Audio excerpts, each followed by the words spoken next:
जयो कुंज बिहारी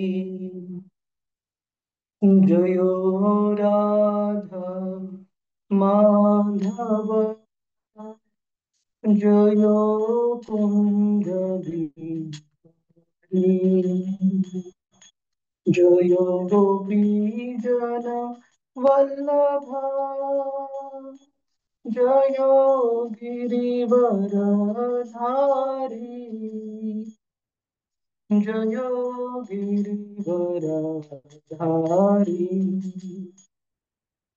जयो यशोदा नन्दना जयो व्रजजनरञ्जन जयो यशोदा नन्दना जयो व्रजजनरञ्जन जयो जमुनातीराचारी जयो कुन्दबिहारी जयो जमुनातीरावनचारी जयो कुन्दबिहारी जय राधा माधव जय कुंज बिहारी जय राधा माधव जय कुंज बिहारी जय श्री कृष्ण चैतन्य प्रभु नित्यानंद श्री अद्वैता गदाधर श्रीवासादि भक्त वृंदा हरे कृष्णा हरे कृष्णा कृष्णा कृष्णा हरे हरे हरे राम हरे राम राम राम हरे हरे हरे कृष्णा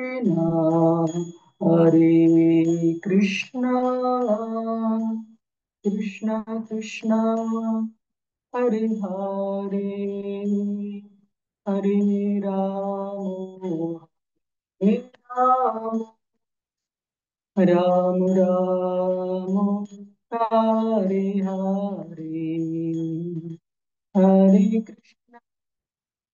हरे कृष्णा कृष्णा कृष्णा हरे हरे हरे राम हरे राम राम राम हरे हरे हरे कृष्णा हरे कृष्णा कृष्णा कृष्णा हरे हरे हरे राम राम राम हरे हरे जयो राधा माधव राधा माधव श्री राधे राधा गोविंद राधा गोविंद श्री राधे जय जगन्नाथ जय जगन्नाथ जय बलदेव जय सुभद्रा जगन्नाथ स्वामी नयन पथगामी नयन पथगामी भव तुमे जय गौरानिताय गौरानिताय गौरानिताय जय गौरानिताय जय जय प्रभुपाद, प्रभुपाद, प्रभुपाद, प्रभुपाद। जय जय गुरुदेव, गुरुदेव, गुरुदेव, गुरुदेव। हरिनाम संकीर्तन की जय। ओम नमो भगवते वासुदेवाय। ओम नमो भगवते वासुदेवाय। ओम नमो ते वासुदेवाय। नारायणं नमस्कृत्य नरं चैव नरोत्तमं देवीं सरस्वतीं व्यासं ततो जयमुदीरये। नष्टप्रायेषु अभद्रेषु नित्यं भागवतसेवया भगवतीरुत्तमश्लोके भक्तिर्भवति नैष्टिकी। कृष्णाय वासुदेवाय देवकीनन्दनाय च नन्दगोपकुमाराय गोविन्दाय नमो नमः। ॐ अज्ञानतिमिरन्धस्य ज्ञानाञ्जनशलाकया चक्षुरुन्मिलितं तस्मै नमः। श्रीचैतन्यमनोभीष्टं स्थापितं येन भूतले स्वयं रूप कदा ददाति स्वपदान्तिकं। वन्देऽहं श्रीगुरो श्रीयुतापदकमलं श्रीगुरोन् वैष्णवांश्च। श्रीरूपं सागरजाता सहगना रघुनाथान्वितं तं सजीवं साद्वैतं सावधूतं परिजनसहितं कृष्णचैतन्यदेवं श्रीराधा कृष्णपदान् सहगना ललिता श्रीविशाखान्वितांश्च। हे कृष्ण करुणा सिन्धु दीनबन्धु जगत्पते गोपेश गोपिकान्त श्रीराधाकान्त नमोऽस्तु ते।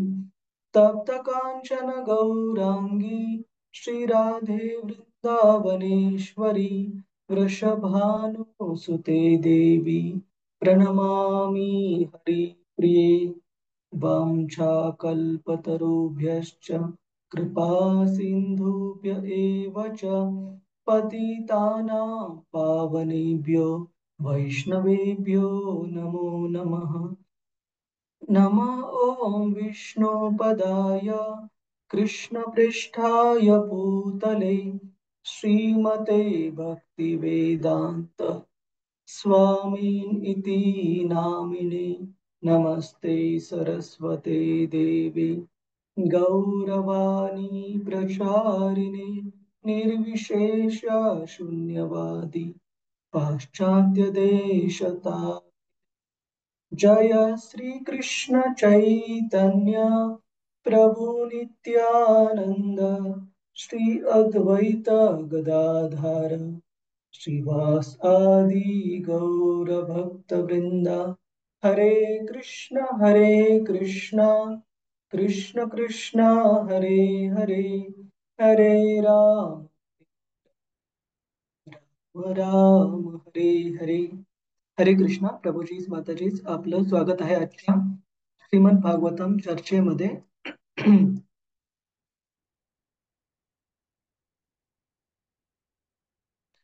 तर आजच्या श्रीमद भागवतम चर्चेची सुरुवात करण्या अगोदर एक मुद्दा मला आपल्याशी शेअर करायचा आहे, की आता आपण मागच्या काही दिवसांमध्ये पाहिलं की भारताच्या विविध भागांमध्ये आणि विशेषतः महाराष्ट्रामध्ये मुंबई आणि पुणे या ठिकाणी खूप मोठ्या प्रमाणात पाऊस झाला. बऱ्याच ठिकाणी पूर वगैरे आलेला, घरांमध्ये पाणी पण शिरलेलं. तर निश्चितच ह्या गोष्टी ह्या इनकन्व्हिनियन्स देणाऱ्या, इनकन्व्हिनियन्सला आपण मराठीत काय म्हणतो, त्रासदायक आहेत थोड्याशा. परंतु भारतात भारताचा देश म्हणून एक हातखंडा कशामध्ये आहे प्रभूजीच माताजीच? कोण सांगू शकेल की भारताची जी खरी स्ट्रेंथ, खरी जी शक्ती आहे ती कोणत्या गोष्टीमध्ये आहे? धार्मिक गोष्टीत. धार्मिक, आध्यात्मिक. आध्यात्मिक प्रगतीसाठी भारत हा शास्त्रांमध्ये सांगितलेला आहे की सर्वोत्कृष्ट ठिकाण आहे आध्यात्मिक प्रगती करण्यासाठी. चैतन्य चरितामृत मध्ये श्री चैतन्य महाप्रभू म्हणतात की भारत भूमीते जन्म मनुष्य जन्म होईले यात, जन्म सार्थक करी करा परोपकार. की या भारत भूमीमध्ये जन्म मिळालेल्या प्रत्येक मनुष्याचं कर्तव्य आहे की आपल्या जन्मामध्ये, ह्या जन्मामध्ये परमार्थ साधून आध्यात्मिक प्रगती करून आपण बाकीच्यांना पण उद्धार करण्यासाठी मदत केली पाहिजे. जगामध्ये सर्वत्र कृष्ण भावनेचा प्रचार प्रसार करण्याची जिम्मेदारी ही, तसे तर प्रत्येक कृष्णाच्या भक्तावर आहे, पण विशेषतः ज्या व्यक्तीने भारत भूमीमध्ये जन्म घेतला आहे त्यांचं हे उत्तरदायित्व, त्यांची ही जिम्मेदारी आहे की जरूर त्यांनी भौतिक गोष्टींमध्ये आपलं जीवन व्यर्थ न घालवता आध्यात्मिक प्रगतीसाठी आणि प्रचार प्रसारासाठी आपलं जीवन हे इन्व्हेस्ट केलं पाहिजे, वापरलं पाहिजे. तर हे जे वेगवेगळे त्रास येतात याचा प्रत्येक शास्त्रामध्ये पण उल्लेख आहे. भगवद्गीता असो, श्रीमद भागवतम असो. भगवद्गीतेच्या दुसऱ्या अध्यायामध्ये भगवंत सांगतात की मात्र स्पर्शास्तु कौंतेय शीत उष्ण सुख दुःखदा. की या ज्या अडचणीचा काळ येणार आहे, हा भौतिक जगाचं हे स्वरूप आहे, हे नेचर आहे की याच्यामध्ये एकामागून एक अडचणी येत राहणार. परंतु त्या अडचणींमध्ये जो बोध घ्यायचा आहे तो हा की हे भौतिक जगत कसं दुःखालय अशाश्वत आहे, आणि त्याच्यामुळे आपण काहीही बाहेरचं वातावरण जरी त्रासदायक असेल, बाहेरच्या बऱ्याच अडचणी जरी असतील, तरी कृष्ण भावनेला प्राथमिकता देऊन आपण आपली जी साधना आहे ती सोडायला नको, त्याकडे लक्ष केंद्रित नेहमी राहिलं पाहिजे. आणि जर ह्या अडचणींमधून हा आपण बोध घेतला नाही तर उपयोग नाही. मग की आपण जसं एकदा एक उदाहरण दिलं जातं की एक भक्त होते, ते सांगत होते की त्यांच्या लहानपणी ते एका मांजराच्या पिल्लासोबत एक खेळ खेळायचे की ज्याच्यामध्ये एक असं झाड होतं ज्याला बांबूचं लांब लांब काठी बांधलेली होती, आणि ती काठीचं टोक असं बरंच दूरपर्यंत जायचं. तर त्या प्रभूजींनी त्या मांजराच्या लहान पिल्लाच्या समोर ते झाडू आणला आणि खूप दूरवरून काठीच्या टोकाने ते झाडू हलवत होते. तर त्या मांजराच्या पिल्लाला असं वाटायचं की ते झाडूच हालत आहे आणि ते पिल्लू त्याला पकडण्याचा प्रयत्न करत होतं. हे न कळता की ते झाडू हलवणारा जो हात आहे तो बऱ्याच दूरवर काठी पकडत आहे. त्याचप्रमाणे भगवंत पण ह्या ज्या गोष्टी भौतिक जगामध्ये कधी कधी घडवून आणतात, त्याचा उद्देश हाच आहे की आपल्याला आपल्या मायेच्या निद्रेतून खडबडून जागे करणं, आणि हे लक्षात आणणं की हे भौतिक जगत अशाश्वत आहे, इथे अडचणी येतच राहणार. आपण भक्तीमध्ये असलो काय किंवा नसेल काय, परंतु भक्तीमध्ये आहोत तर याच्यातून बोध घेऊन आपण लवकरात लवकर या भौतिक जगतातून बाहेर पडण्याचा प्रयत्न केला पाहिजे. आणि त्यासाठी कृष्ण भावनेमध्ये आपली जी साधना आहे, जी सेवा आहे, त्याच्यावर आपण कधीही लक्ष विचलित नाही होऊ दिलं पाहिजे. तर आणि मान्य, हे म्हणणं सोपं आहे, पण ज्यावेळेस भोगायची वेळ येते त्यावेळेस भरपूर अडचणी येतात, आणि अशा लोकांबद्दल पण आपली आपण सहृदय आहोत, ज्यांचे की घर उघड्यावर आले किंवा घरांमध्ये पाणी साचलं, संसार उघड्यावर आला, तर निश्चितच त्यांना पुनर्बांधणी करण्यासाठी मेहनत घ्यावी लागणार आहे. परंतु सांगण्याचा उद्देश हा की ह्या गोष्टी ह्या भौतिक जगतामध्ये अडचणी येत राहणार.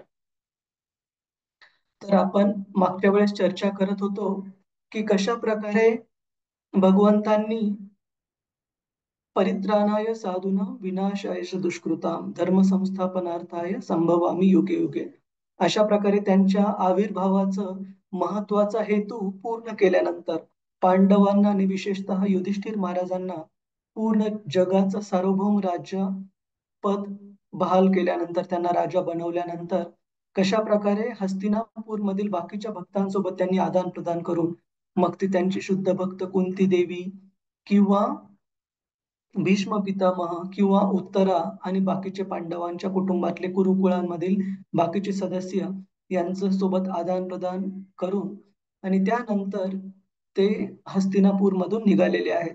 आणि आपण विस्तृत रित्या पाहिलं की कुरुकुळातल्या स्त्रियांनी भगवंतांचं गायलेलं यशोगान, की कशा प्रकारे या स्त्रिया साधारण स्त्रिया जरी वाटत असतील आणि त्यांचा भगवंतांसोबत कधी प्रत्यक्षात कधी संबंध आला नाही, कधी आदान प्रदान त्यांचं झालं नाही, परंतु कृष्णांबद्दल केवळ श्रवणाच्या माध्यमातून, केवळ ऐकण्याच्या माध्यमातून त्यांना एवढं छान साक्षात्कार भगवंतांबद्दलचा प्राप्त झाला की आपण पाहिलं सृजन म्हणजे सृष्टीची निर्मिती कशी होती आणि सृष्टी कशा प्रकारे कार्य करते याचं पूर्ण ज्ञानाशी त्या अवगत होत्या.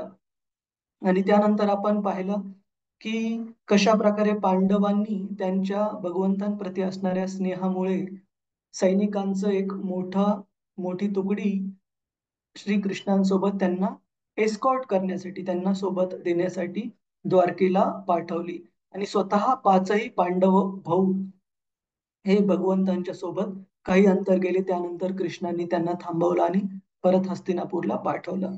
आणि या सगळ्या काळामध्ये आपण या अध्यायामध्ये पाहणार आहोत अध्याय क्रमांक 11, की अध्याय क्रमांक 10 होता भगवंतांचं हस्तिनापूर मधून गमन आणि अध्याय क्रमांक 11 आहे भगवंतांचं द्वारका नगरीमध्ये आगमन. की द्वारकावासीय ज्यांच्यासाठी भगवंतांपासून दूर राहणं, श्रीमद भागवत उपमा देतं, ज्या प्रकारे एक शरीर आहे, आत्मा एकदा निघून गेल्यानंतर ते शरीर निस्तेज होऊन जातं, निस्तेज होतं आणि डिटोरियोरेट, म्हणजे डिटोरियोरेटला आपण मराठीमध्ये काय म्हणतो, क्षय पावतं, म्हणजे घाण वास यायला लागतो आणि ते काही व्यवस्थित राहत नाही, लवकरात लवकर त्याची विल्हेवाट लावावं लागते, अंतिम संस्कार करावे लागतात. त्याच प्रकारे हे जे द्वारकावासी आहेत, भगवंत द्वारकेपासून इतका काळ दूर असणं म्हणजे त्यांच्यासाठी साक्षात शरीरामधून प्राण निघण्यासारखं होतं, इतके ते भगवंतांच्या सहवासासाठी, भगवंत त्यांच्यासोबत परत राहण्यासाठी हे आतुर होते. तर ह्या द्वारकावासियांचं भगवंतांबद्दलचं जे आदान प्रदान आहे ते आपण या अध्यायामध्ये शिकणार आहोत. भगवंत श्रीकृष्णांचे द्वारकेमध्ये आगमन. तर आपण सुरुवात करण्यापूर्वी मागच्या आपल्या चर्चेमधून कुणाचा काही प्रश्न आहे, काही टीका टिप्पणी आहे? हरे कृष्णा प्रभूजीच माताजीच. ठीक आहे, आपण सुरुवात करूया. श्लोक क्रमांक 1 कृपया आपण सर्वांनी म्हणण्याचा प्रयत्न करा. सूत उवाच सूतवाच अनर्थांस उपाव्रज आनन्दांस उपाव्रज श्रद्धाञ्जनः पदान् स्वकान् स्वस्थाञ्जनपदां स्वकान् दद्मोदर वरं तेषाम् दद्मोदरं वरं तेषाम् ईषादं शमन्निव. ईशानं शमयज्ञ. हरे कृष्ण. आपल्यापैकी कुणाला वाचायचं आहे? प्रभूजीच माताजीच. मी वाचू प्रभूजी. हरे कृष्ण. हरे कृष्ण. कोणी सांगितलं? कविता माताजी का विजया माताजी? कविता माताजी. अच्छा, कविता माताजी. ठीक आहे, तुम्ही वाचा. आणि अजून कुणाला वाचायचं आहे तुम्ही हात डिजिटल हँड रेज करून ठेवा. हरे कृष्ण. ठीक आहे. आणि रतिरूपा माताजी, माझा जर आवाज मध्ये ठीक आला नाही ना तर सांगा मला, मी व्हिडिओ बंद करेन. हो प्रभूजी, नक्की. हरे कृष्ण. येस कविता माताजी. स्क्रीनवर पाहिजे प्रभूजी. हा, बरोबर. हरे कृष्ण प्रभूजी, दंडवत प्रणाम. हरे कृष्ण. सुत गोस्वामी म्हणाले, श्रीकृष्णाने अनर्थ द्वारका प्रदेश नावाने ओळखल्या जाणाऱ्या आपल्या सर्वश्रेष्ठ अशा समृद्ध महानगरीच्या सीमेवर आल्यावर आपल्या आगमनाचा सूचक म्हणून नागरिकांच्या मनातील खिन्नता दूर करीत आपला मंगलमय पांचजन्य शंख वाजवला.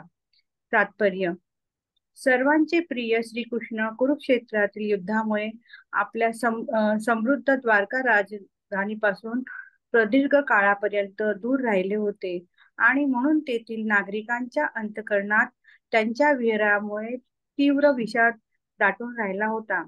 राजाचे परिकर जसे नेहमी राजा समवेतच राहतात, तसे भगवान जेव्हा पृथ्वी तलावर अवतार घेतात तेव्हा त्यांचे चिरसहचर सुद्धा त्यांच्या समवेत येतात. भगवंताचे हे सहचर म्हणजे निरंतरांचे मुक्त जीव असतात आणि स्नेहधिकामुळे त्यांना भगवंताचा वियोग क्षण मात्रही सहन होत नाही.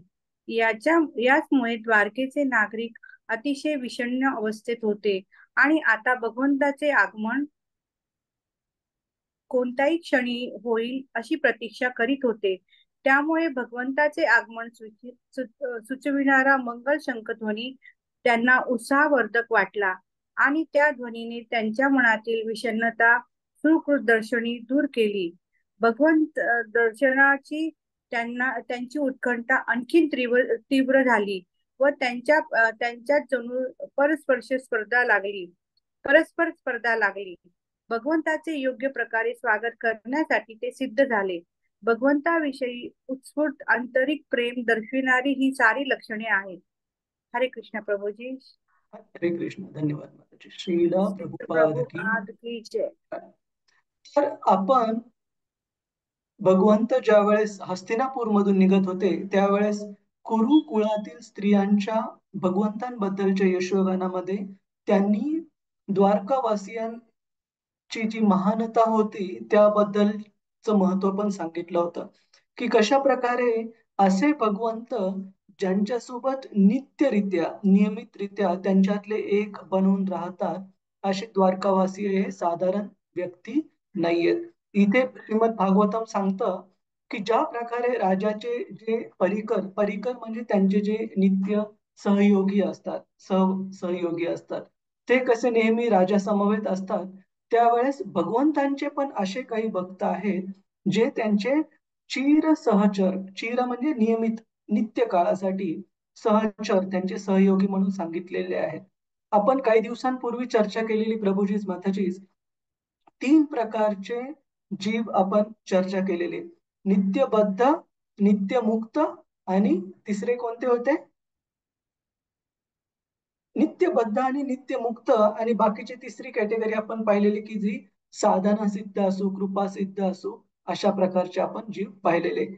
तर नित्यबद्ध त्याच्या अगोदर नित्यमुक्त पाहून, नित्यमुक्त म्हणजे असे जीव जे की भगवंतांच्या योग मायेच्या प्रभावाखाली नेहमी असतात, म्हणजे भगवंतांचे शुद्ध भक्त जे की नित्य भगवंतांच्या वेगवेगळ्या लीलांमध्ये त्यांना सहकार्य करण्यामध्ये त्यांच्यासोबत वेगवेगळ्या आदान प्रदानांमध्ये नेहमी गुंतलेले असतात.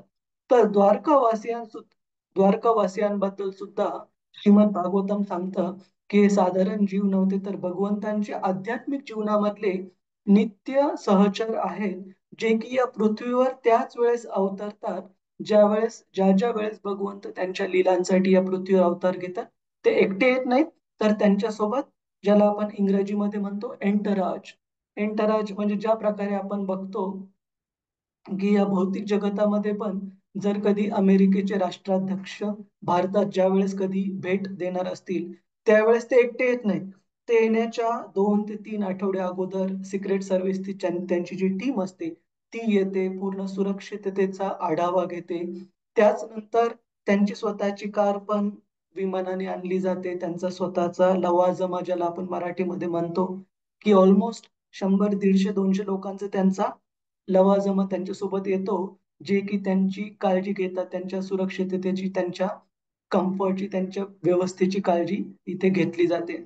त्याचप्रमाणे हे तर झालं पृथ्वीवरच्या एका देशाच्या सर्वोच्च नेत्याबद्दल. मग भगवंतांचं काय सांगणार? अशा पृथ्वीसारखे अनंत ग्रह या ब्रह्मांडामध्ये आहेत आणि असे अनंत ब्रह्मांड भौतिक जगतामध्ये आहेत आणि भगवंत हे अशा भौतिक जगताचे आणि त्याहूनही 3 पट मोठे असणाऱ्या आध्यात्मिक जगताचे स्वामी आहेत. तर भगवंतांबद्दल काय सांगणार?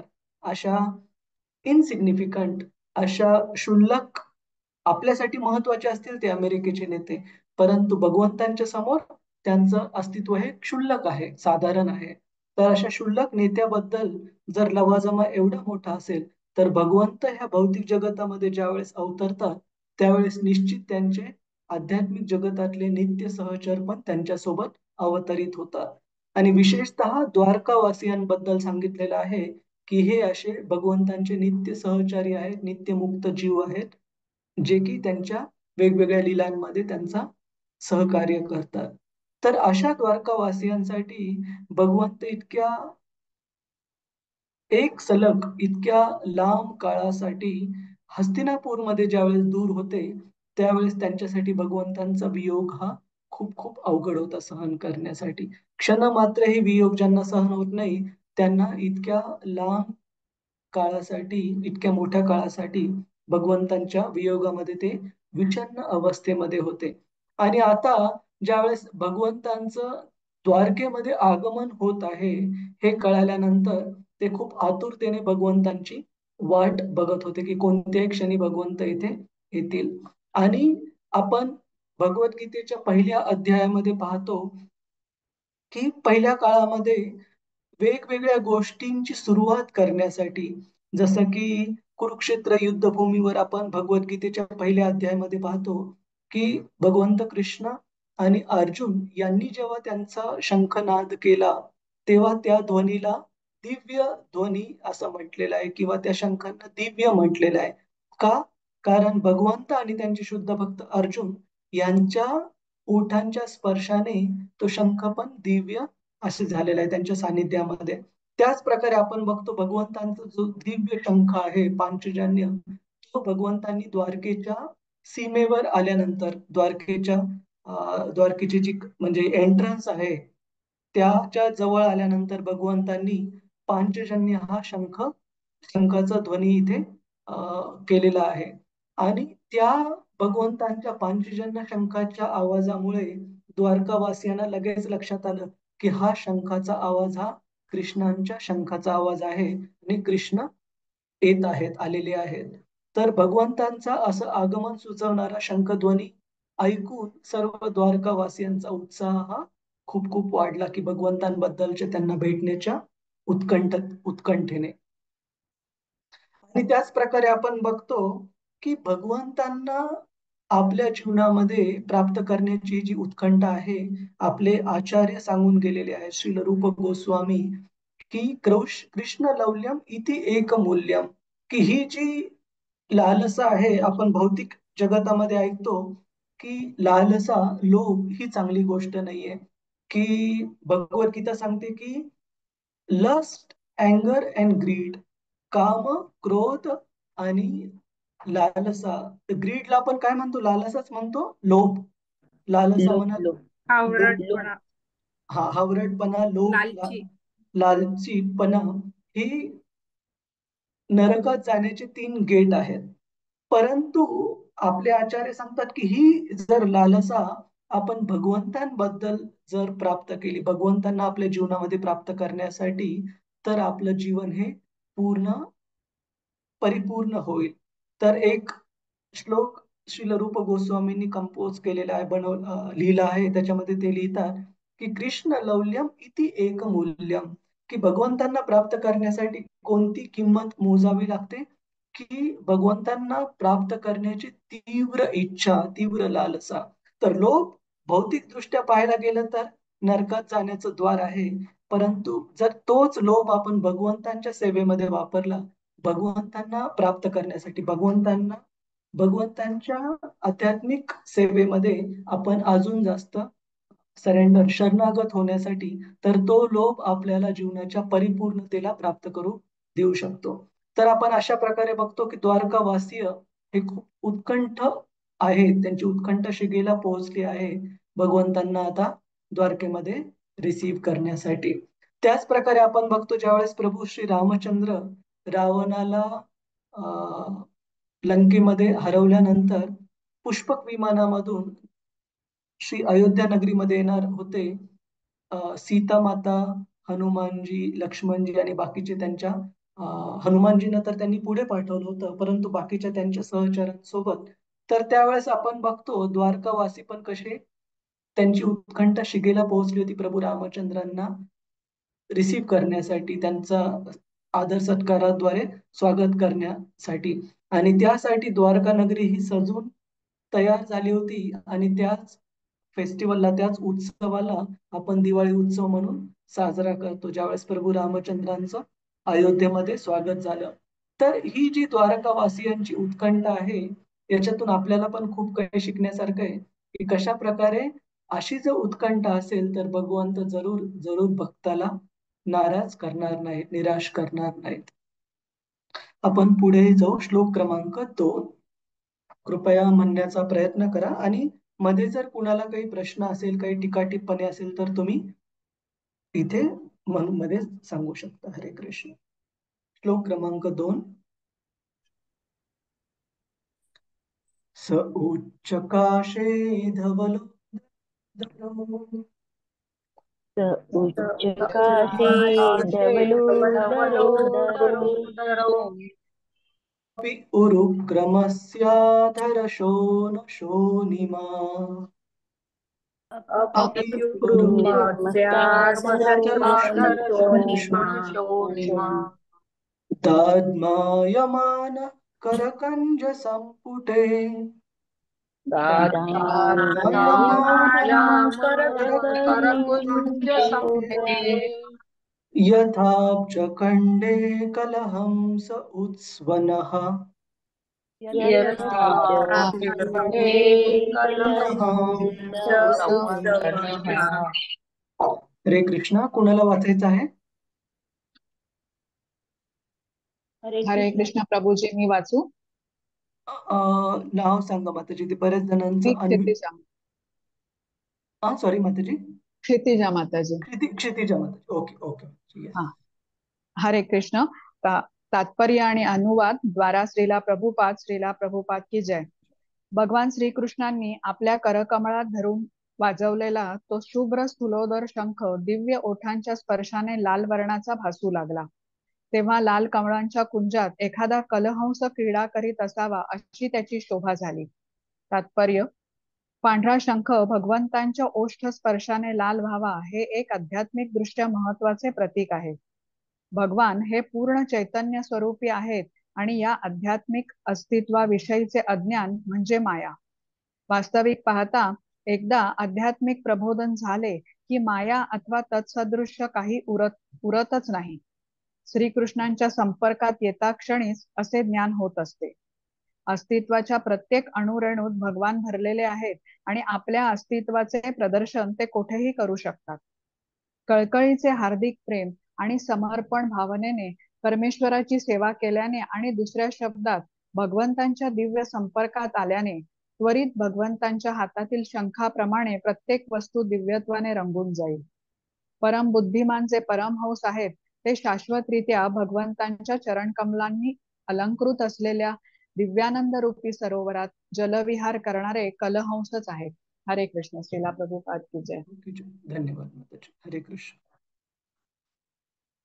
तर इथे आपण बघतो की भगवंतांचा जो पांचजन्य शंख आहे त्याच्याबद्दल सांगितलं आहे की जर भौतिक दृष्ट्या पाहायला गेलं तर शंख हे स्थूल गोष्ट आहे की ते एका प्राण्याचं अस्थि म्हणजे अस्थि आहे, परंतु शास्त्रांमध्ये त्याचं विशेष महत्व असल्यामुळे ते आपण भगवंतांच्या सेवेमध्ये वापरू शकतो.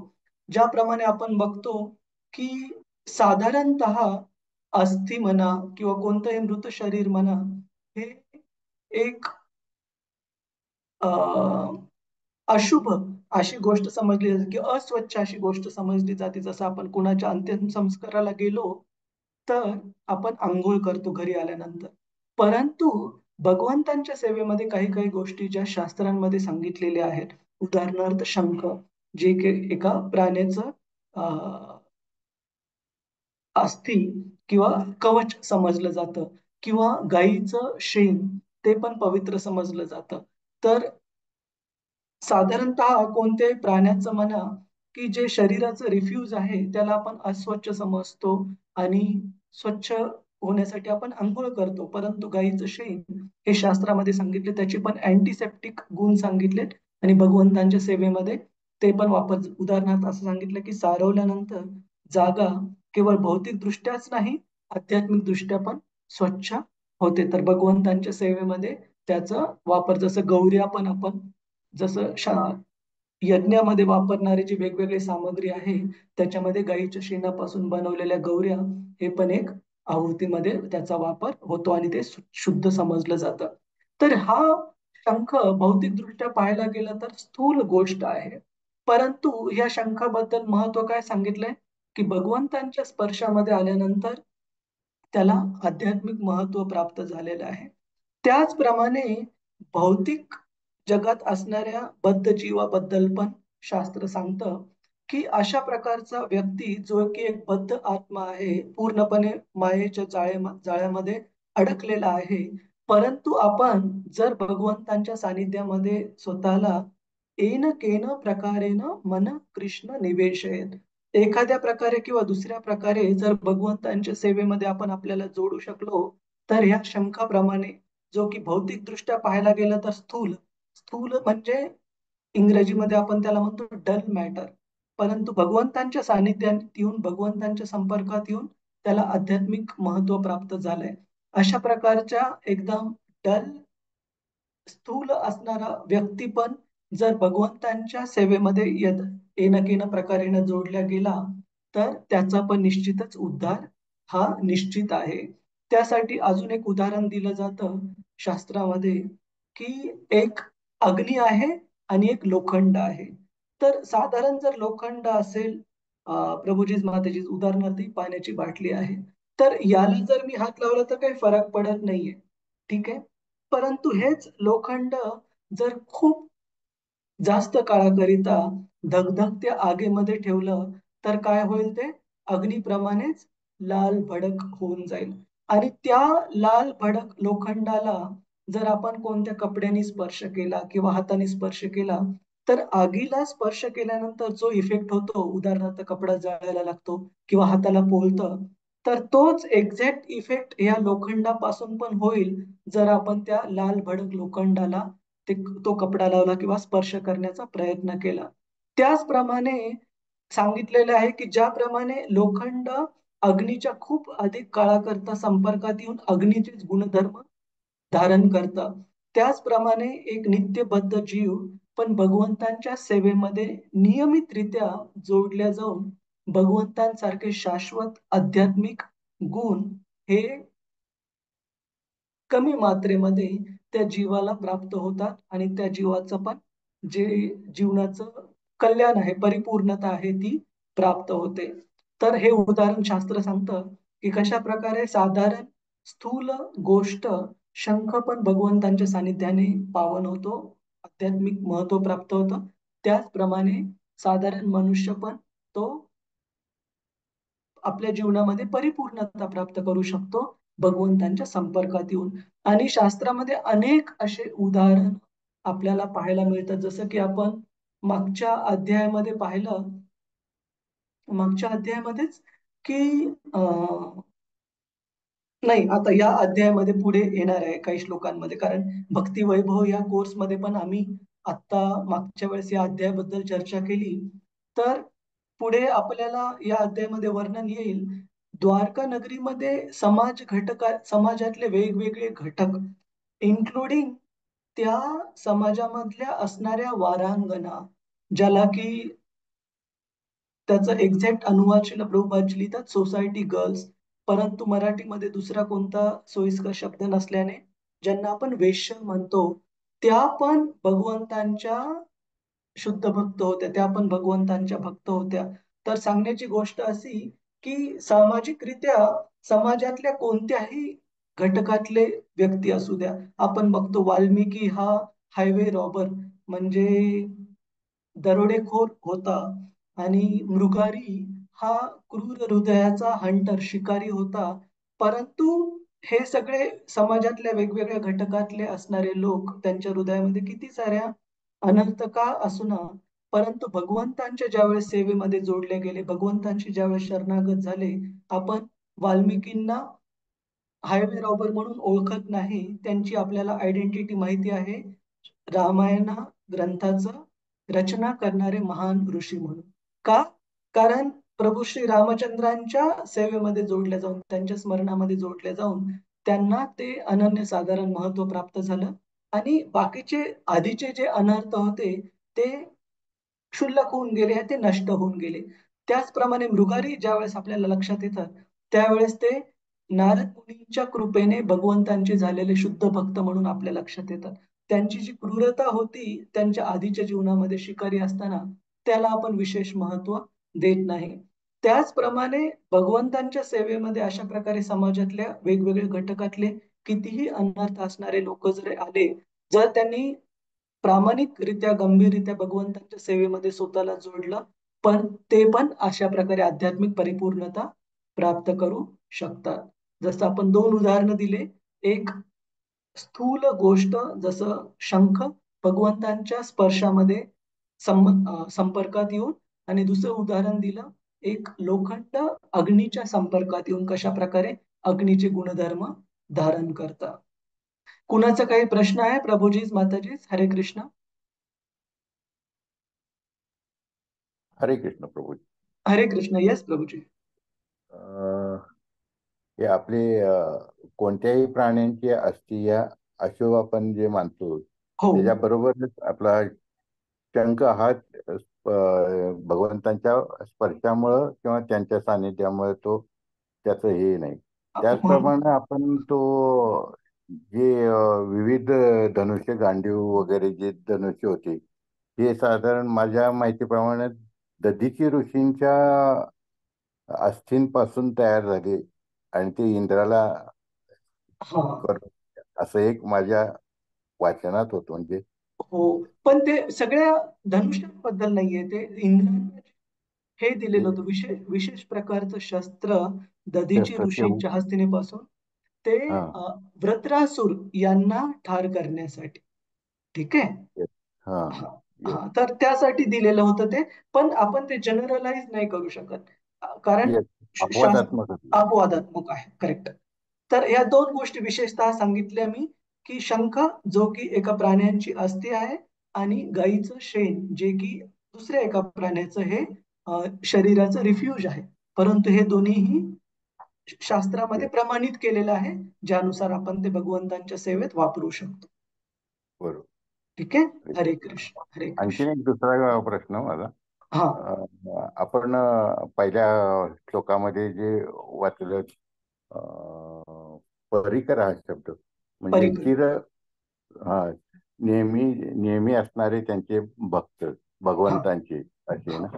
तर हा त्यामध्ये आपण आता जो महामंत्र म्हणतो प्रभू नित्यानंद श्री अद्वैत हे जे गदा. पाच आहेत ते परिकर या ह्याच्यामध्ये येतील. हो हो प्रभूजी.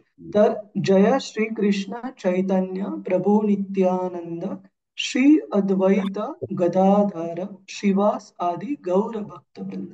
तर हे पंचतत्व हे पण भगवंतांचे नित्य सहयोगी आहेत आणि त्यांच्यापैकी विशेषतः श्री चैतन्य महाप्रभू, नित्यानंद प्रभू आणि श्री अद्वैत आचार्य हे विष्णू तत्व आहेत.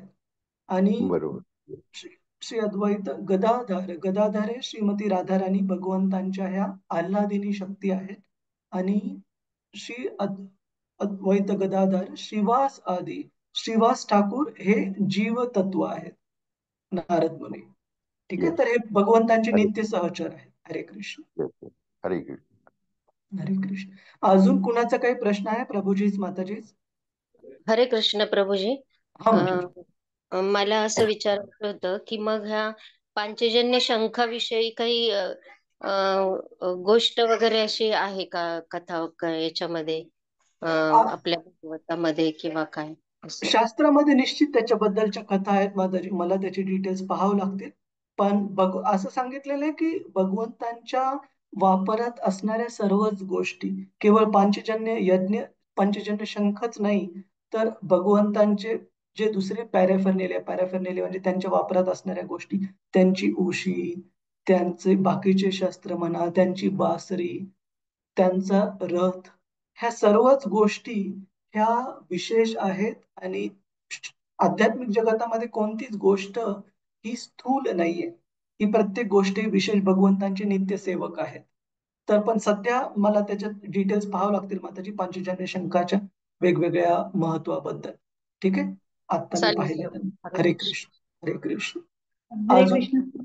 हा माताजी, हरे कृष्ण. हरे कृष्ण प्रभूजी, मला हे विचारायचं होतं की म्हणजे समाधी आणि अंत्यसंस्कार, म्हणजे समाधी कशासाठी म्हणजे घेण्याचं हा, रिझन, आणि म्हणजे हे साधी. संत लोक समाधीच घेतात ना सगळे हा, त्या- सर्वांसाठी नाहीये समाधी. हे जे की खूप विशेष प्रकारचे संत आहेत, जे की आध्यात्मिक परिपूर्णता प्राप्त केलेली आहे. ज्या प्रकारे आपण आता थोड्या वेळापूर्वी उदाहरण पाहिलं लोखंडाचं आणि अग्नीचं, की ज्या प्रकारे असं लोखंड जे अग्नीच्या संपर्कामध्ये लांब काळापर्यंत राहिले, आणि ज्याला आपण लाल भडक असं लोखंड मानतो, जे की अग्नीच्या अनेक अलग अलग प्रकारचे वेगवेगळे गुण धारण करतं. त्याच प्रकारे जे साधू संत भगवंतांच्या सेवेमध्ये ज्यांनी पूर्ण आपलं जीवन वेचलेलं आहे, आणि त्या सेवाभावामध्ये त्यांचं जे शरीर आहे ते पण हे भौतिक राहत नाही, तर ते पण, त्याला पण आध्यात्मिक महत्व प्राप्त होतं. अशा साधू संतांसाठी, विशेष साधू संतांसाठी समाधी ही गोष्ट सांगितली, की त्यांच्यावर अंतिम संस्कार करताना सामान्य मनुष्याप्रमाणे त्यांचं शरीर हे अग्नीला दिलं जात नाही भक्ष्य म्हणून, परंतु समाधी त्यांची बनवली जाते माताजी. ठीक आहे. तर याच्यामध्ये पण शास्त्रांमध्ये नियम वगैरे सांगितलेले आहेत. पण वरच्या लेवलला पाहायला गेलं तर हा क्रायटेरिया आहे, की कोण व्यक्ती समाधी घेऊ शकतं आणि कोण व्यक्ती नाही. आणि पण हा, प्रभूजी, ख्रिश्चन लोक आणि हे काय मोमेडियन लोक, ते ते तर ते ते- त्या- तसंच त्यांचं असतं तर ना त्यांचं पण. त्यांचं तर वेगवेगळ्या धर्मांमध्ये दिलेले जे इन्स्ट्रक्शन, जे शिकवण आहे माताजी, की कशा प्रकारे अंतिम संस्कार करायला पाहिजे, ते तर त्यांच्या शास्त्रांमध्ये दिल्याप्रमाणे आहे. त्यांचंच कशाला वेगवेगळ्या धर्मांचं, म्हणजे जर तुम्ही ट्रॅडिशनल पाहायला गेले तर उदाहरणार्थ पारसी लोकांचा अंतिम संस्कार असं सांगितलंय, की जे गिधाड वगैरे आहेत त्यांना शरीर अन्न म्हणून दिलं जातं त्या ट्रॅडिशनल याच्यामध्ये. आता आधुनिक याच्यामध्ये ना तर गिधाड तेवढे उपलब्ध आहेत, ना तर लोक तसं करायला धजावत आहेत. त्याच्यामुळे सामान्य दृष्ट्या त्यांचे अंतिम संस्कार केले जातात. परंतु तुम्ही जे दोन उदाहरणं सांगितले, त्यांच्या धर्मामध्ये, शास्त्रामध्ये सांगितलेल्या त्या निर्देशाप्रमाणे अंतिम संस्कार केले जातात. मी जे तुम्हाला साधू संतांचं सांगितलं ते सनातन धर्माप्रमाणे, सनातन धर्मांच्या शिकवणीप्रमाणे ते सांगितलं मी तुम्हाला. पण आपल्याकडे अग्निसंस्कारला जास्त महत्व आहे ना प्रभूजी? हा, सामान्यतः अग्निसंस्कार म्हणजे संस्कार जे शास्त्रामध्ये वेगवेगळे दिलेले आहेत, मनुष्याच्या जन्माच्या आधीपासून, म्हणजे आई आणि वडिलांच्या द्वारे आईच्या गर्भामध्ये मूल बोलवण्यापासून, ज्याला की आपण गर्भधाम संस्कार म्हणतो, ते अंतिम संस्कार 12 प्रमुख संस्कार दिलेले आहेत. त्याच्यापैकी अंतिम संस्कार मध्ये जे शरीर आहे ते आपण अग्नीला अर्पण करण्यासाठी, भक्ष्य म्हणून अर्पण करण्यासाठी तो शेवटचा संस्कार आहे.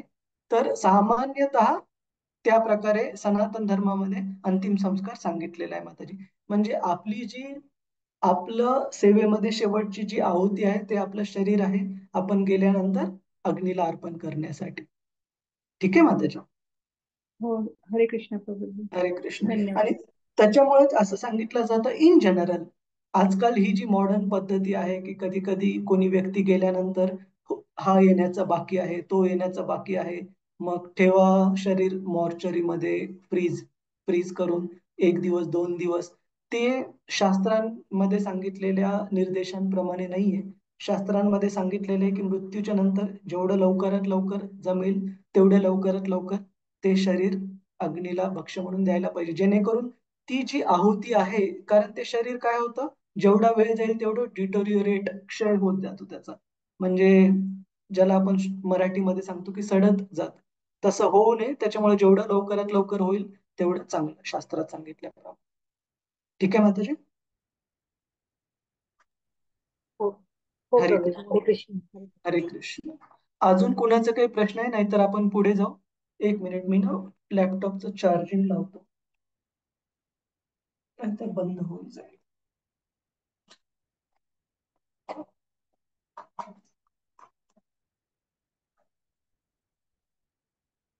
हरे कृष्ण. श्लोक क्रमांक 3 कृपया म्हणण्याचा प्रयत्न करा.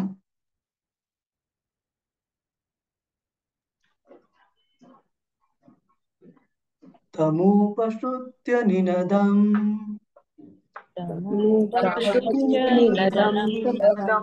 जगद्भय भयावहम् जगद्भयभयावहम् प्रत्युद्ययुः प्रजः सर्वा प्रजा सर्वा भर्तृदर्शनलालसः दर्शनलालसा हरे कृष्णा. कोणाला वाचायचं आहे? प्रभुजीच, माताजीच?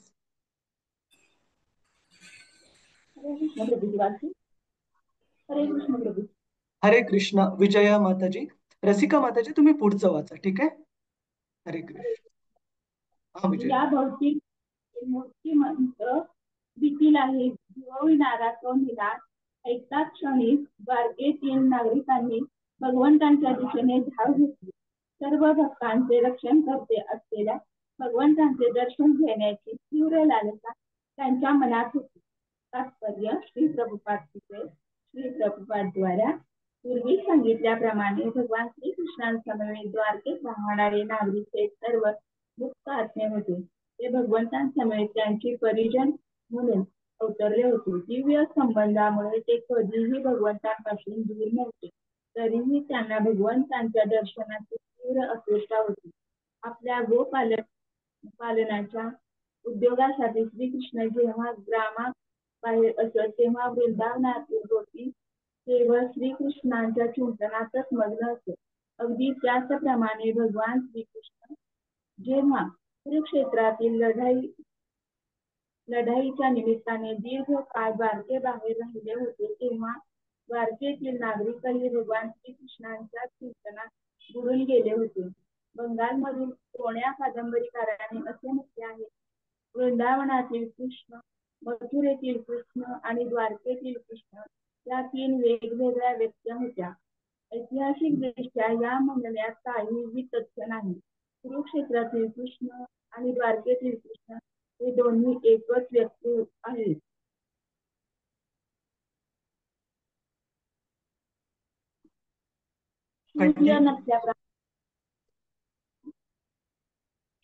सूर्यप्रकाश नसल्याने रात्री ज्याप्रमाणे आपली मनस्थिती थोडीशी विषण्ण होते, त्याचप्रमाणे द्वारकेत भगवान श्रीकृष्ण उपस्थित नसल्याने येथील नागरिकांची मनस्थिती विषण्णच होती. आपले आगमन सुचविणारा भगवान कृष्णाने केलेला शंखनाद हा प्रातःकालीन सूर्याचे आगमन सुचविणाऱ्या निनादासारखाच होता. त्यामुळे कृष्ण सूर्याचा उदय होता क्षणी द्वारकेतील सर्व नागरिक झोपेतून जागे झाले आणि त्यांनी दर्शनासाठी त्यांच्याकडे धाव घेतली. भक्तांना भगवंतांविना दुसरा कोणी रक्षण करता माहीत नसतो. भगवंतांनी केलेला हा नाद देखील भगवत स्वरूपच आहे, कारण भगवंत अद्वय आहेत हे आम्ही दाखवण्याचा प्रयत्न केलाच आहे. आपले वर्तमान भौतिक जीवन हे पूर्ण रीतीने भयव्याप्त आहे. आपल्या या जीवनात 4 मुख्य समस्या आहेत.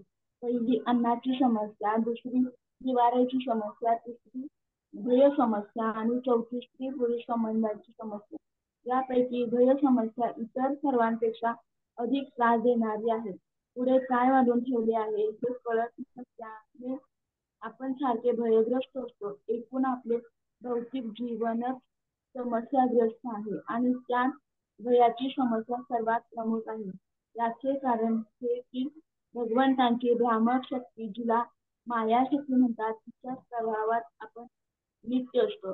परंतु भगवंतांच्या नामोच्चाराचा पवित्र ध्वनी झाला की सर्व भीती समूळ नाहीशी होते. कारण भगवंतांचे नाव हे त्यांचे प्रतिनिधीच आहे.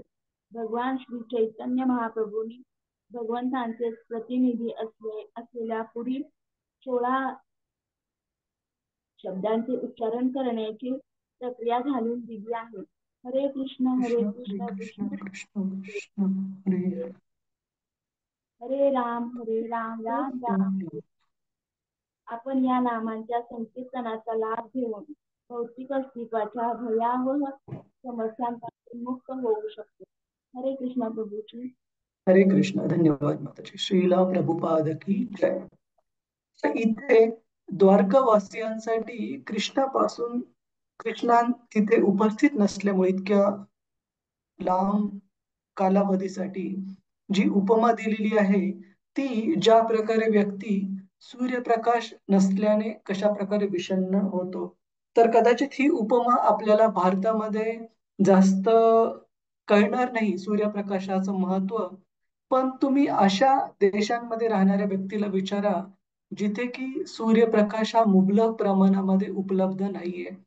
आपल्यांना हे ऐकून आश्चर्य वाटेल प्रभूजीच माताजीच की युरोपमध्ये असे काही काही देश आहेत, विशेषतः जे उत्तर ध्रुवाच्या जवळ आहेत, नॉर्थ पोलच्या जवळ, ज्यांना आपण स्कॅन्डिनेव्हियन कंट्रीज म्हणतो, जसं की फिनलँड, नॉर्वे, डेन्मार्क, स्वीडन, अशा प्रकारचे देश. तिथे वर्षातला असा काही कालावधी असतो जिथे सूर्य हा केवळ 2-2.5 तासांपुरताच सूर्यप्रकाश उपलब्ध असतो. आणि अशा देशांनी सूर्यप्रकाश काही काही ठिकाणी, म्हणजे काही काही गाव जे डोंगरांनी वगैरे वेढलेले आहेत, सूर्यप्रकाश परावर्तित होऊन गावाला जास्तीत जास्त प्रमाणामध्ये सूर्यप्रकाश प्राप्त व्हावा ह्याच्यासाठी मिलियन्स युरोज खर्च करून त्या डोंगरांवर मोठे मोठे आरसे लावून सूर्यप्रकाश परावर्तित करून सूर्यप्रकाश मिळवण्यासाठी धडपड चालू असते. किंवा तुम्ही दुसरे पण देश जसं UK मध्ये लंडन वगैरे पहा, पूर्ण 12 महिन्यातल्या, वर्षातल्या 12 महिन्यातल्या 2 ते 2.5 महिन्याचा काळ, म्हणजे जुलै ऑगस्टचा काळ जर धरला, त्या प्रकारे त्यावेळेस सूर्यप्रकाश कसा तरी उपलब्ध असतो. बाकीच्या ठिकाणी बाकीचे 8 ते 10 महिने हे वातावरण केवळ आणि केवळ ढगाळ आणि असं अंधकारमय, म्हणजे डिम लाईट ज्याला आपण म्हणतो, त्या प्रकारचं वातावरण असतं. तर अशा ठिकाणी जर खूप जास्त काळ राहिलं तर मनुष्य, भारतातला सामान्य मनुष्य,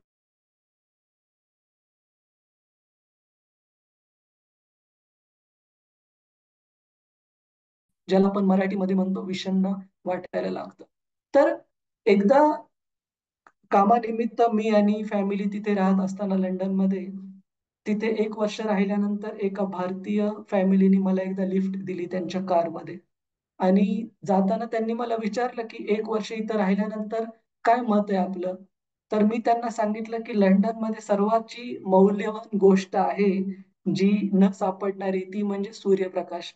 तर हे ऐकून ते हसू लागले की असा फ्रेश छान सूर्य उजाडलेला दिवस मिळणं म्हणजे खूप दुर्लभ आहे. तर अशाच प्रकारे श्रीमद भागवतम सांगतं की द्वारकावासियांसाठी ज्या प्रकारे सामान्य मनुष्यासाठी जर सूर्यप्रकाश नसेल तर डिप्रेसिंग वाटायला लागतं, मन विषण्ण वाटायला लागतं. त्याच प्रकारे द्वारकावासियांसाठी भगवंत श्रीकृष्ण त्यांच्यासोबत इतक्या काळाकरिता, लांबलचक काळाकरिता नसणे हे त्यांच्यासाठी मन विषण्ण करणारीच गोष्ट होती. आणि ज्या प्रकारे अशा ठिकाणचा व्यक्ती सूर्य पाहिल्यानंतर प्रसन्न होतो, त्याचप्रमाणे द्वारकावासियांचा जीव जीवात भांड्यात पडलेला आहे भगवंतांना परत आलेलं पाहून. आणि भगवंतांचा हा जो पांचजन्य शंखाचा जो आवाज आहे, जो ध्वनी आहे, त्याला पण दिव्य सांगितलेला आहे. का?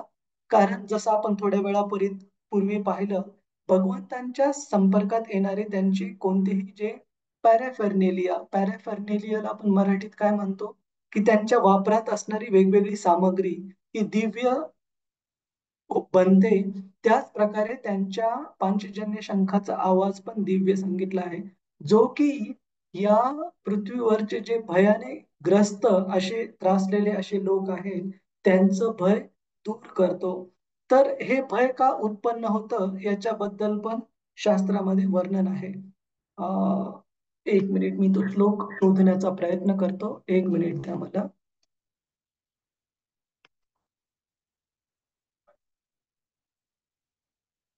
अकराव्या श्रीमद भागवतमच्या 11व्या स्कंदामध्ये जे नवयोगेंद्रांपैकी जे कवी आहेत, ऋषी नऊ योगेंद्रांपैकी एक, ते महाराज निमींना हे सांगतात की कशा प्रकारे, एक मिनिट मी तो श्लोक शोधण्याचा प्रयत्न करतो.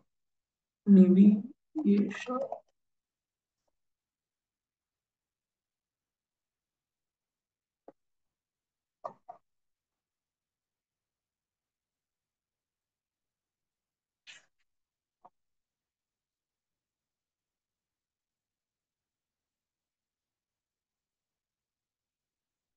हा सापडला आहे. इथे इंटरनेट कनेक्टिव्हिटी थोडस प्रॉब्लेम देत आहे, त्याच्यामुळे पेज 11 to 37. रतिरूपा माताजी प्रभूजी तुम्ही, हा प्रभूजी स्क्रीन शेअर नाही केलंय तुम्ही. हा तुम्ही 11-2-37 उघडता येईल का माताजी लॅपटॉपवर बघा तर. एक मिनिट हा. 11-2 37, 11 to 37. ओके, एक मिनिट.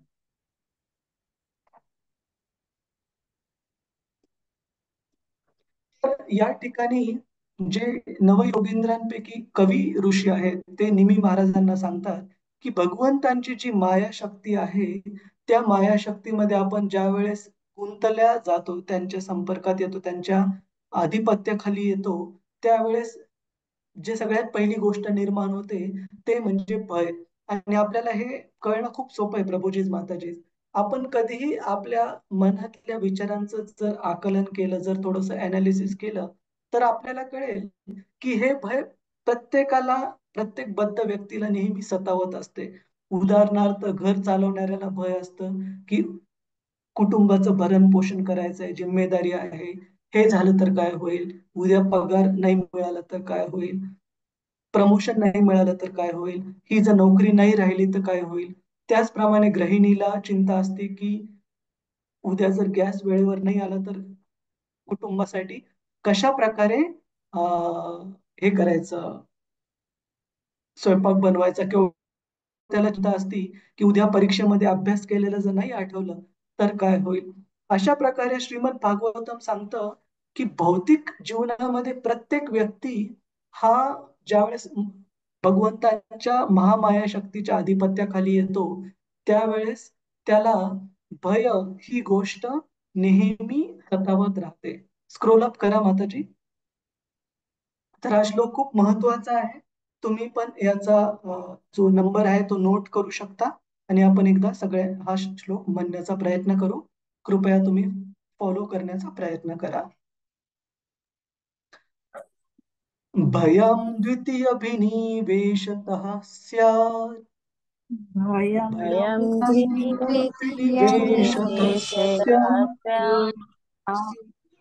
दिशादपि तस्य विपर्ययो स्मृतिः, दिशादपैतस्य विपर्ययो विपर्ययो स्मृतिः, स्मृतिः। तन्मायया तो बुध आभजेत्तम्, तन्मयाया तो बुध आभजेत्तम्, योगभजेतं भक्त्यैकयेषां गुरुदेवतात्मा, भक्तैकयेशं गुरुदेवतात्मा। तर या भागवताच्या 11व्या स्कंदातल्या श्लोकामध्ये सांगितलंय भया द्वितीय अभिनिवेशतः.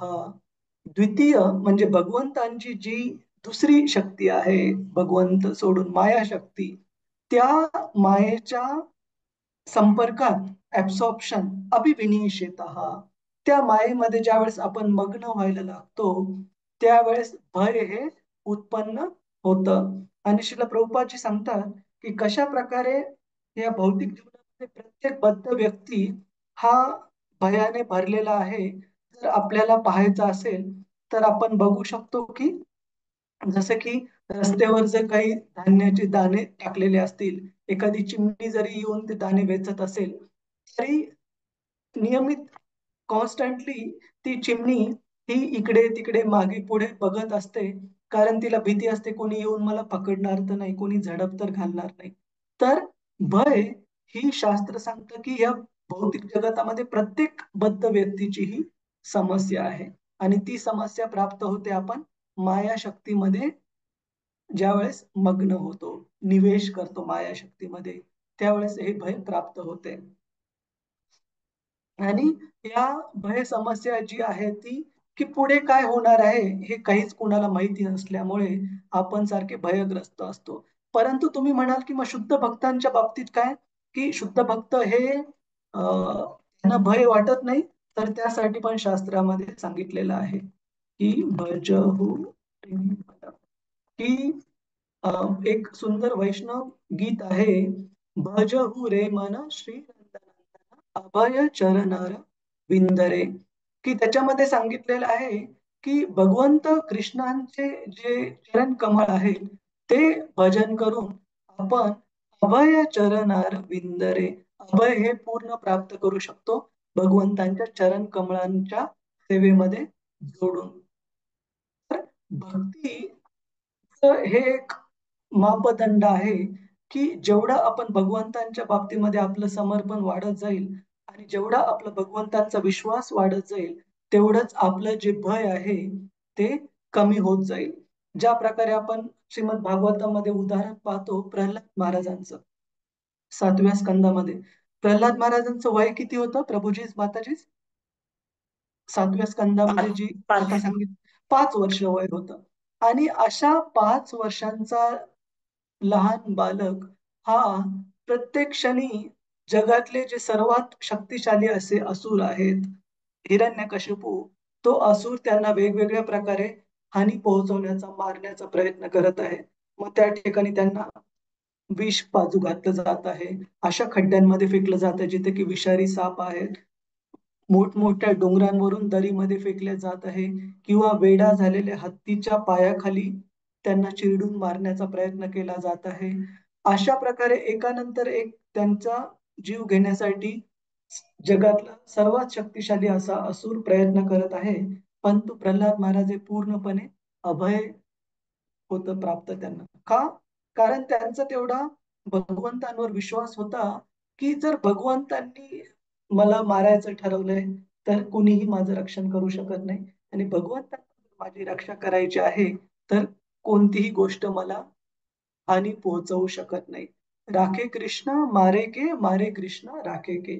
तर श्रीमद भागवतम सांगतंय भयाचं कारण आणि या भयापासून मुक्त होण्यासाठी साध्यातली साधी पद्धत श्रीमद भागवतम सांगत आहे की आपण भगवत नामाच्या उच्चाराने, जे की शास्त्रामध्ये कली संतर्न उपनिषद असो, अशा श्रीमद भागवतम असो, वेगवेगळ्या ग्रंथांमध्ये कलियुगासाठी विशेष प्रकारे ही प्रक्रिया सांगितली आहे. हरे कृष्ण कृष्ण कृष्ण हरे हरे, हरे राम राम राम हरे हरे. हे जर आपण भगवन नामाचा नियमित जर उच्चारण केलं, विशेषतः आंतरराष्ट्रीय कृष्ण भावनामृत संघामध्ये 108 वेळा ज्यावेळेस आपण हरे कृष्ण महामंत्र म्हणतो त्यावेळेस एक जपमाळा पूर्ण होते. तर कृष्ण भावनामृत आंदोलनातले भक्त ह्या 16 जपमाळा रोज करण्याचा प्रयत्न करतात.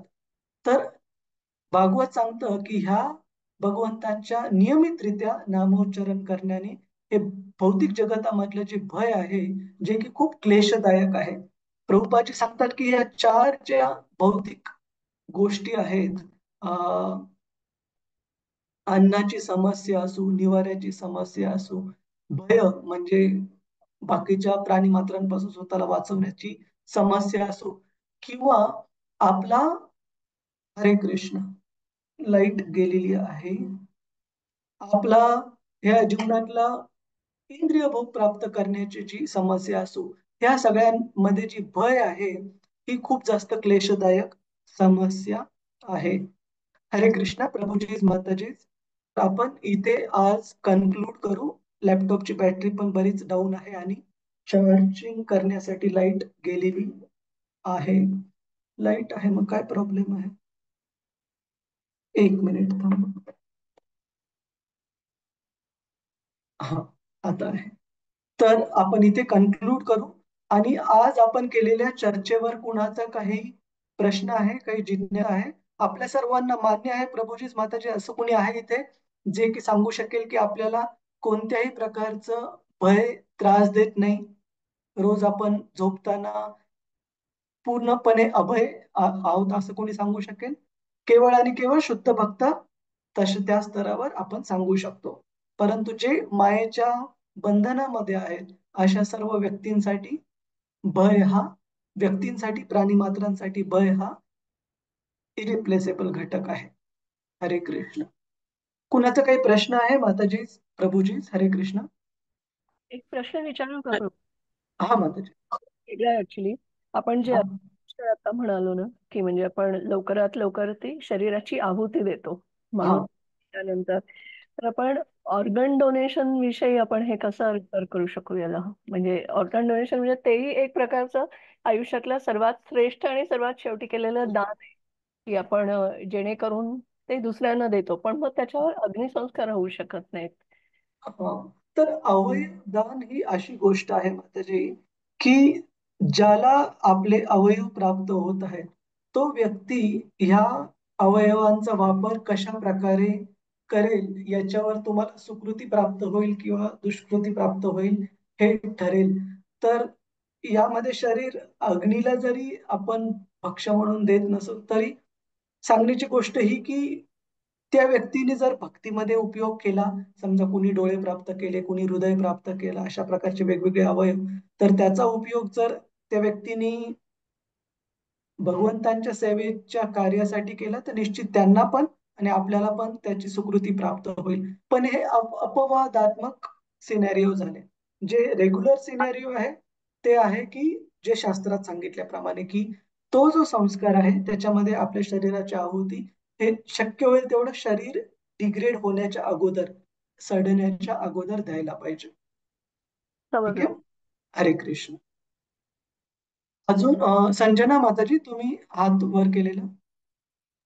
हो प्रभूजी, हरे कृष्ण. हरे कृष्ण. येस हा, मॅम. प्रभूजी, आता सध्या म्हणजे आपण बघतो की खूप सारे असे वृंदावनमध्ये संत वगैरे आहेत की ज्यांना साक्षात्कार झालेला आहे वगैरे. तर असं श्रील प्रभुपाद विषयी कोणता अनुभव आहे का? कारण की मला असं काही ऐकायला नाही मिळालं म्हणून मी विचारते. तर मी या प्रश्नाचं विस्तारित उत्तर देण्याच्या अगोदर एक गोष्ट सांगेल की अनुभव आहेत, ठीक आहे, आणि ते आपण कधी चर्चा पण करू. त्याच्या बद्दलची भक्ती आहे माताजी, ती आपण ज्याला आपण मराठीमध्ये साक्षात्कार, चमत्कार म्हणतो ना, अशा याच्यावर आपण नाही ठरवायला पाहिजे. त्याचं कारण प्रभुपादजी सांगतात की आपले जे इंद्रिय आहेत त्यांची पाहण्याची क्षमता, ऐकण्याची क्षमता, वास घेण्याची क्षमता, प्रत्येक इंद्रियाच्या क्षमता ह्या लिमिटेड आहेत, काही मात्रेमध्ये आहेत. उदाहरणार्थ ऐकण्याच्या बाबतीत जर पाहायला गेलं तर असे खूप सारे प्राणी आहेत, जसं मांजर असू, कुत्रा असू, इवन उंदीर असू किंवा गाई, म्हशी, गोर पण असू, की ज्यांची ऐकण्याची क्षमता, आपल्याला जी ऐकण्याची फ्रिक्वेन्सी आहे त्याच्यापेक्षा कितीतरी कमी फ्रिक्वेन्सीचे आवाज आणि जास्त फ्रिक्वेन्सीचे ध्वनी ते पण हे प्राणी कॅप्चर करू शकतात. त्याच्यामुळेच असं म्हटलं जातं की ज्यावेळेस भूकंप वगैरे होतो त्यावेळेस प्राण्यांना लवकर कळतं की अशा प्रकारचे ध्वनी कंपने ते लवकर कॅच करतात. आणि त्याच्यामुळे जर ते प्राणी बांधलेले नसतील तर कधीच मृत्यू नाही होणार त्यांचा, कारण ते पळून मोकळ्या जागेत जातील भूकंप होण्याच्या अगोदर. तर सांगण्याची गोष्ट अशी की ज्यावेळेस आपण ह्या साक्षात्काराच्या आधारावर आपण भगवंत आहेत किंवा भक्ती करायचं ठरवतो, कारण आपली इंद्रियांची क्षमता ही सीमित आहे, आपली भगवंतांना जाणण्याची जी क्षमता आहे ती पण सीमित होऊन जाते. तर शास्त्र सांगतं की we see through our eyes. तुम्ही म्हणाल आपण कानांनी कसं पाहू शकतो?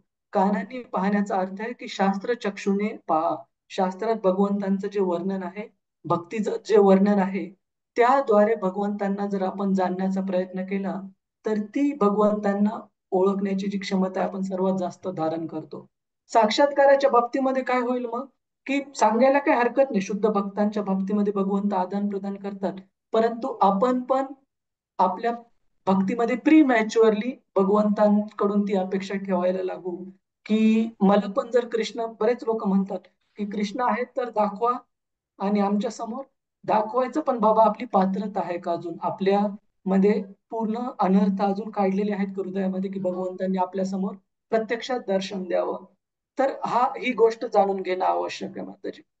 नाहीतर मग आपलं पण भगवंतांना जाणण्याची जी प्रक्रिया होईल ती आपल्या इंद्रियांच्या क्षमतेप्रमाणे सीमित राहील बघ माताजी.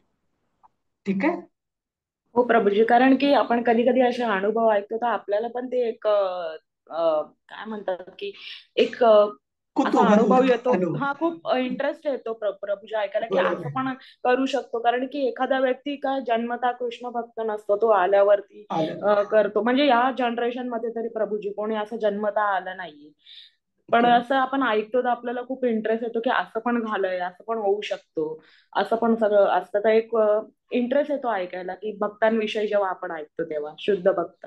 हो, आणि प्रभुपादांनी खूप स्पष्टपणे त्यांच्या पुस्तकांमध्ये लिहिलेलं आहे, की जर आपण भगवंतांच्या भक्तीमध्ये व्यवस्थित प्रकारे जोडले गेलो, या भक्तीच्या शुद्धतेमुळे ही स्थिती प्राप्त होऊ शकते, की जसं की तुम्ही आणि मी बोलत आहोत, बाकीचे भक्त आणि आपण संवाद साधत आहोत, त्या प्रकारे भगवंतांची प्रत्यक्षरित्या आदान प्रदान करणं हे शक्य आहे भक्तीच्या स्तरावर. पण तो स्तर जो आहे तो आपल्या हृदयाच्या शुद्धतेने प्राप्त व्हायला पाहिजे.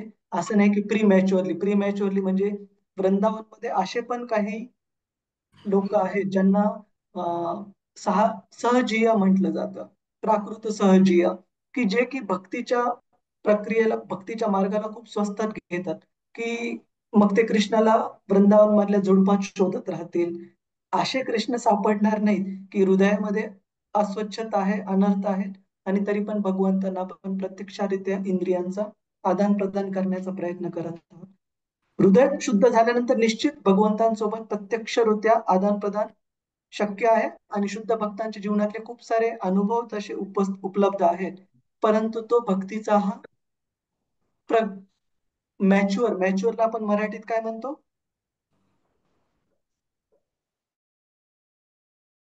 परिपक्व. मराठीत हा. तर परिपक्व. परिपक्व, हा, भक्तीच्या परिपक्व स्थितीमध्ये भगवंतांसोबत ती आदान प्रदानता प्राप्त होऊ शकते. ठीक आहे. हरे कृष्ण. हरे कृष्ण प्रभूजी, धन्यवाद. हरे कृष्ण. अजून कुणाचा काही प्रश्न आहे, काही जिज्ञासा आहे? हरे कृष्ण प्रभूजी. हा, विजय माताजी. प्रभूजी, पिंड ब्रह्मांडाची रचना तू निर्मिती रघुनाथा. ते पिंड म्हणजे शरीर आपलं ना, शरीर. तुमचा आवाज थोडा क्लिअर येत नाही माताजी, पुन्हा एकदा सांगा प्रश्न. पिंड ब्रह्मांडाची रचना. पिंड म्हटल्या का तुम्ही? पिंड? हो, पिंड पिंड. हा, तर पिंड हे पिंड दानाच्या बाबतीत म्हणत आहात का कशाच्या बाबतीत? नाही, शरीर आपलं पूर्ण शरीर. परमेश्वरांचं ओके ओके ओके. हे त्याबद्दल शरीर, थोडं विश्लेषण. शरीराचं विश्लेषण म्हणत आहात का तुम्ही? होय होय प्रभूजी.